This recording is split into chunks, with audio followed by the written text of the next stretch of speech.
adalah gembalaku, takkan kekurangan aku.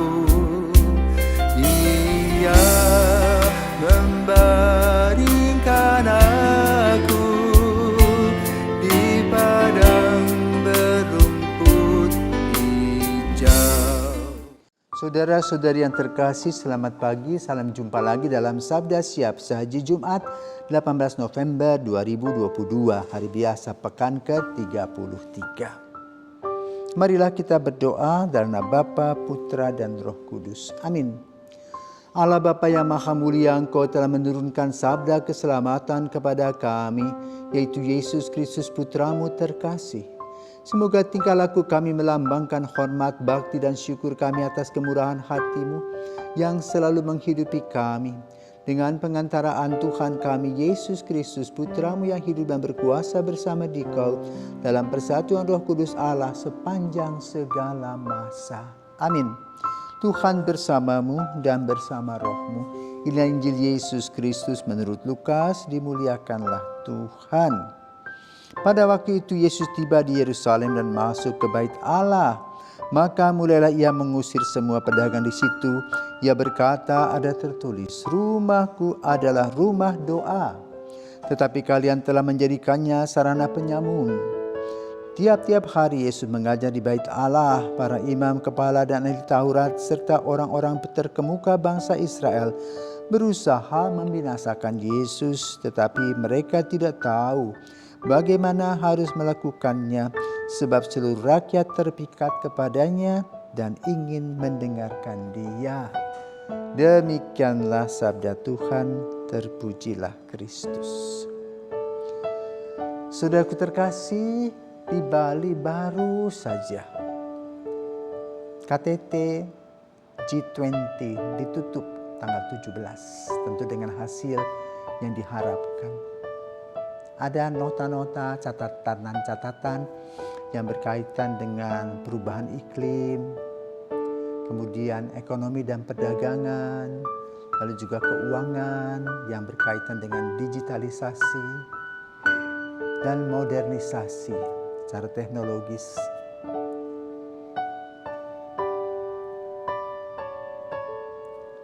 Hari ini kita mendengar dari Injil, Yesus marah. Kemarin Yesus menangis, hari ini Yesus marah. Orang sabar ada batas. Ujung-ujungnya kalau sudah kelewatan, marah. Marah adalah ungkapan tidak setuju dengan sikap yang membahayakan. Dampak dari sikap itu membahayakan. Apa yang membahayakan? Satu, umat Yahudi tidak sadar bahwa mereka adalah umat yang dipilih Tuhan. Bagaimana mereka berasal dari Ur ke Kaldea dengan bapak moyang mereka Abraham. Kemudian berjalan menyusuri Jasirah, padang gurun yang waktu itu belum bernama Jasirah Arab atau apa, belum. Dan sampai di Mesir, kemudian diberikan oleh Raja Mesir seorang pembantu dari Sarai yang kemudian melahirkan anak Ismail. Lalu mereka kembali dan mencari tempat, mendapat tempat di Kanaan. Dan di sanalah Ishak lahir. Dan pergumulan yang ada di dalam sejarah itu adalah bagaimana dua perempuan ini saling mengklaim yang memiliki hak. Lalu akhirnya apa? Sarai minta kepada Abraham untuk mengusir Hagar.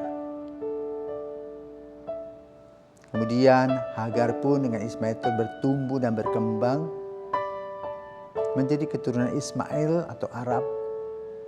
Sementara Ishak dan keturunannya menjadi orang Israel. Karena Ishak mempunyai anak Yakub dan Esau, dan Yakub kemudian memberi nama dirinya Israel melalui pengalaman bergulat dengan Allah dan dia menang. Jadi Israel. Sampai hari ini nama itu tetap didengungkan sebagai bangsa terpilih. Kemudian Ishak mempunyai anak Esau dan Yakub, dan Yakub mempunyai 12 anak dengan 4 istrinya.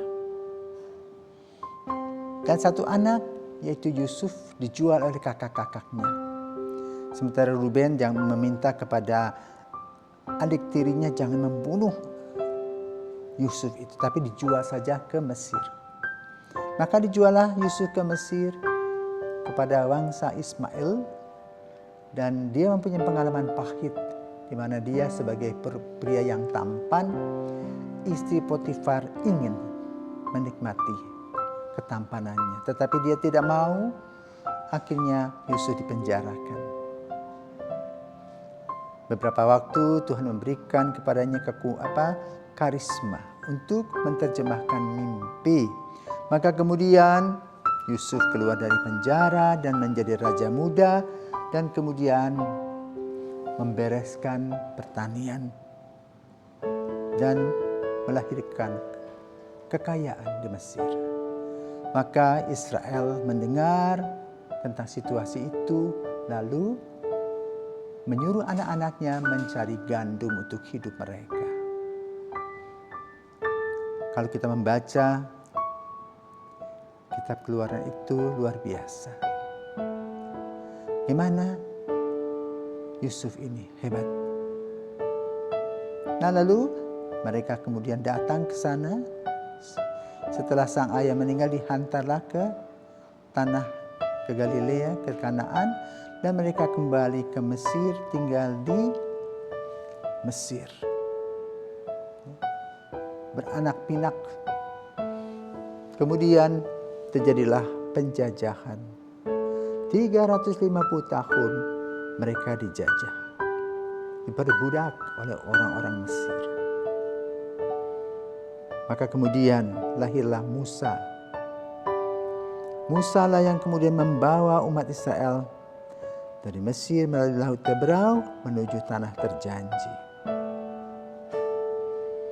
Kemudian mereka sampailah di Bukit Nebo yang saat ini disebutkan Yordania. Musa bisa melihat apa-apa yang perlu ke depan, memandang jauh ke depan tanah terjanji. Tetapi Musa tidak sampai ke sana, melainkan Yosua. Maka kemudian Yosua memasuki daerah itu, terutama kota Yeriko. Kota yang paling tua di dunia yaitu Yeriko, dan dia masuk ke sana. Lalu menata hidup di sana sebagai tanah terjanji. Lama mereka tinggal di sana, lahirlah Yesus. Maka pada hari ini Yesus membahas tentang sejarah yang sudah terjadi sebagai bangsa terpilih, tetapi mentalitas dan attitude-nya tidak menunjang. Karena itu mereka tidak lagi ngerti apa bait Allah, apa fungsi bait Allah, dipakai untuk berdoa atau untuk berjualan. Dibuatlah hukum-hukum sedemikian rupa agar mereka bisa mempersembahkan sekian-sekian, sehingga bait Allah itu menjadi pasar. Nah, disitulah Yesus sudah tidak tahan. Sampai seleher sudah marah dia. Maka membuka cambuk, membentuk cambuk, mengusir, menghambur-hamburkan. Terjadilah clash. Dari mereka yang berlawanan dengan Yesus, mereka mempunyai pikiran dan pandangan negatif. Bahwa Yesus semau gue, kasar mulut, tidak berbudaya. Tapi maksud Yesus adalah orang supaya tahu duduk di mana, berdiri di mana, tahu nilai kejujuran, kedisiplinan, dan tanggung jawab. Yesus sebagai orang sabar marah meledak. Tengah harapan mereka sadar. Tetapi apa terjadi? Mereka semakin membenci Yesus dan bersekutu untuk membinasakan Yesus. Lalu dari cerita ini apa yang harus kita ambil? Saudaraku terkasih, risiko orang baik dan benar untuk membenarkan yang bengkok menjadi lurus tidak gampang. Kenapa? Ketika orang mendapatkan keuntungan pribadi dan mendapatkan kenikmatan dari apa yang mereka lakukan, walaupun melawan kebenaran, kejujuran, mereka jatuh dalam kenikmatan tadi. Sementara orang yang berada dan mempunyai konsep kebenaran, dia menderita dan ingin meluruskan, menyampaikan bahwa itu salah. Nah, di sini clash yang terjadi. Risiko untuk memperbaiki. Risiko berjalan dalam kebenaran. Tetapi dari peristiwa ini kita diajak bukan mengejar dan memfokuskan diri kita kepada kenikmatan, melainkan memfokuskan diri pada kebenaran. Walaupun tidak dapat apa-apa, tetapi nilai kebenaran itu akan bercerita sebagaimana yang diceritakan, nilai-nilai yang diceritakan tentang Yesus sepanjang masa. Putra Allah yang menjadi manusia, yang memberi diri seutuhnya dengan mengatakan, akulah jalan, kebenaran, dan hidup.